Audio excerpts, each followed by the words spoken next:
When you're choosing music for an edit, you want to consider how you want the audience to feel when they're watching your video.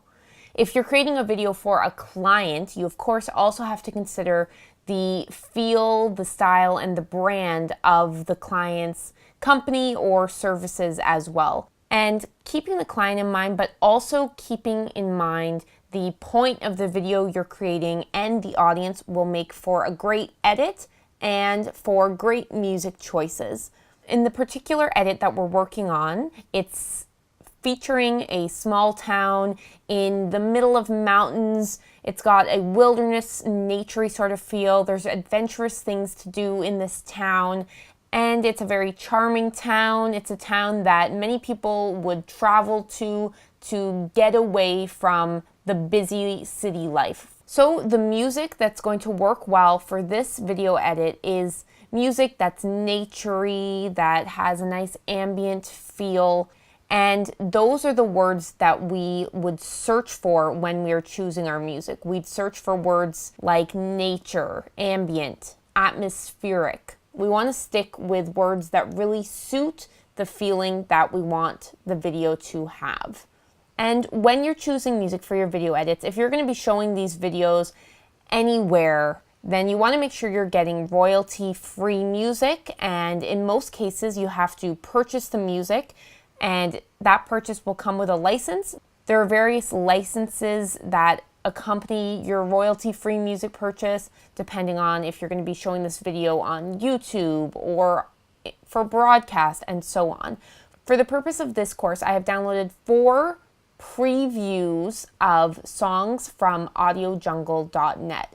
This is a website I go to often to purchase my royalty-free music, and because this is a course and many people are going to be taking this course and following along, we have to stick with the preview files of the music that have the Audio Jungle ID embedded within them, which you'll hear as you're going through the music. And if you're working on a project for a client, in many instances, you would send them the first version of the video with the ID'd music. So you would send them the first version of your video once you've completed the edit and ask them if they're happy with the music. If they are, you would then purchase it and get the license, and then you would deliver the final product with the purchased music track. There are many websites you can go to purchase royalty-free music. My top 3 most visited websites for purchasing royalty-free music for video editing projects is audiojungle.net. I go to this one often. Also, Pond5. Pond5 has some great music options for all sorts of types of videos. I also like Premium Beat. Now, all 3 of these websites have different rules that apply to using their royalty-free music, and you have to create an account for each one of them. But they are great websites with tons of variety in the music that they have available. So I definitely recommend that you keep these 3 royalty-free music websites on hand or in your notes, because they are websites that I and many editors use regularly when choosing music for videos. So we will go back into Premiere Pro now and import the 4 Audio Jungle ID'd songs to get started on our rough cut. Go into Premiere Pro here, right-click in the project panel, click on Import. Within our Nelson folder, we will click on the Music folder and click on Import.